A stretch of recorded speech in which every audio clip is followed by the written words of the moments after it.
So this will be the first meal that I've prepared in the Ninja Foodi PossibleCooker Pro. And I'm going to use the recipe in the book, coconut braised chicken thighs, just as a guide. I'm going to do it more like a curry. They use sweet potatoes. I've got a butternut squash I need to use, so I'm going to use that. But I'm just using a recipe in the book till I get comfortable with the settings on the Ninja. So I'm going to get all my vegetables prepped up, and then I'll be back to get things started in the Ninja PossibleCooker. So I'm just about done prepping everything, so I'm going to go ahead and turn this on and put it on sear saute. And on high, we're going to go ahead and let that preheat for 5 minutes. I've got 8 chicken thighs that I've cleaned up, and I'm just going to season those with some salt and pepper. And I'm just going to toss that around to coat that in the salt and pepper and wait on that Ninja Pro to get heated up. Preheat time is over, so I'm going to take that lid off. I'm going to add a little oil to that pot. It is telling me to add the food, so it lets you know when that preheat time is ready. And I'm just going to add those thighs in there, one side down. As you can see, we're getting a pretty good sizzle, so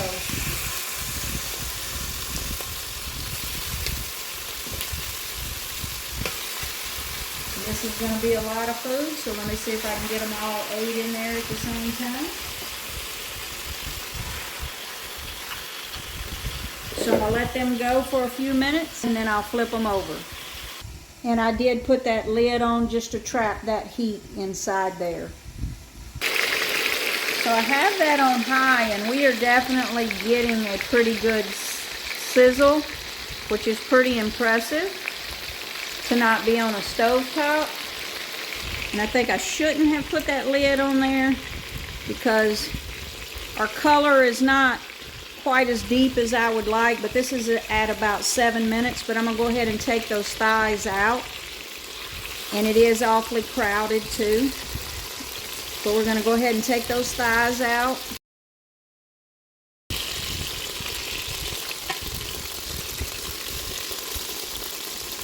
And then I've got 1 onion and 1 bell pepper, sliced kind of thin. And I'm going to add a little bit of salt and pepper to the vegetables. And I'm going to let them cook just a couple minutes to soften up.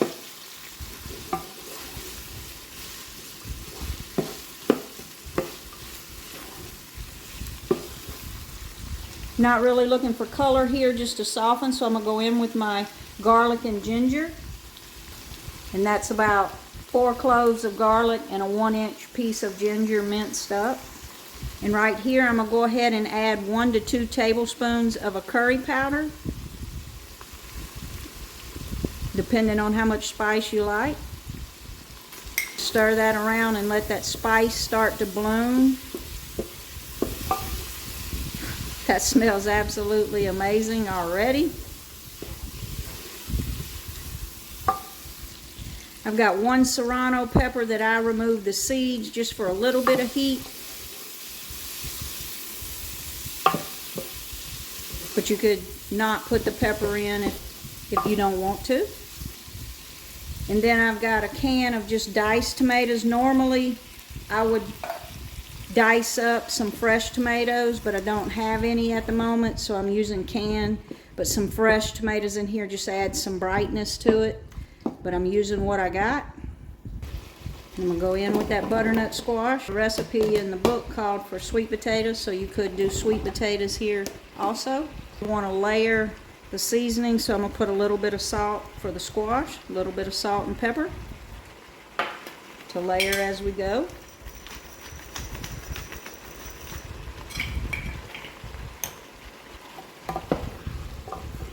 I'm just going to stir that all around. 2 cups of chicken broth.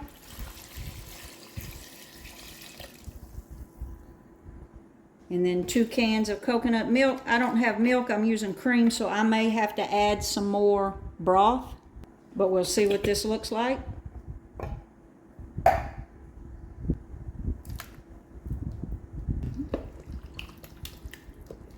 I'm just going to mix that all up.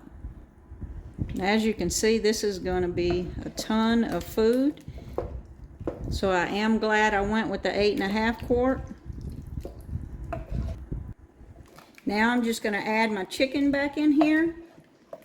And this should be coming back up to temperature. It's still just cooking on sear saute on high. And we're just going to nestle those chicken thighs in there. Try to cover them in that sauce.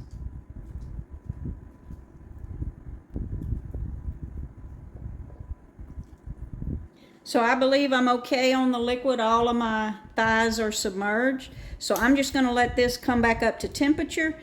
Then we'll turn it to the braise function. So I see a few little bubbles.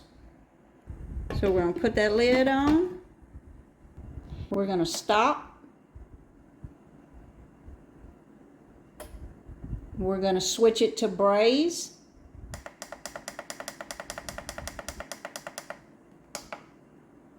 The book says 2 hours, but I'm going to set it for 2 hours and 30 minutes. That's about the time I want to eat, but I will check it in 2 hours just to check to see that it is done. So now we're just going to set it and forget it. So it's been cooking for about 2 hours.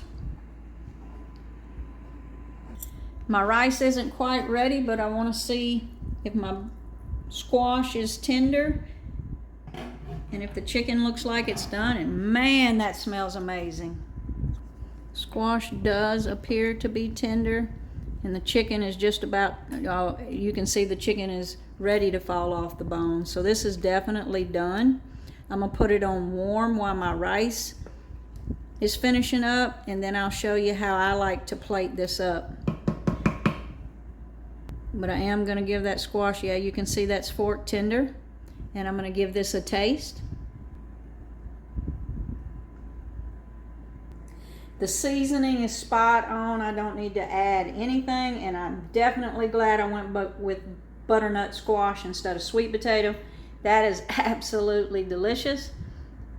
So as soon as my rice gets done, I'm going to plate this up. Look at the amount of food we have there.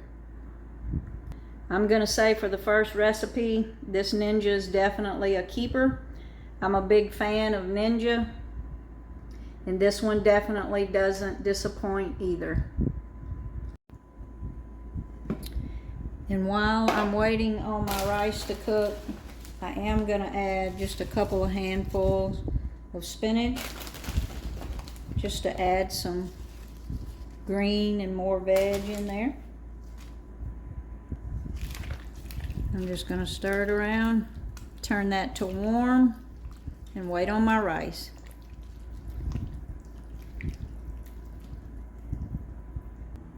So we've got our brown rice here.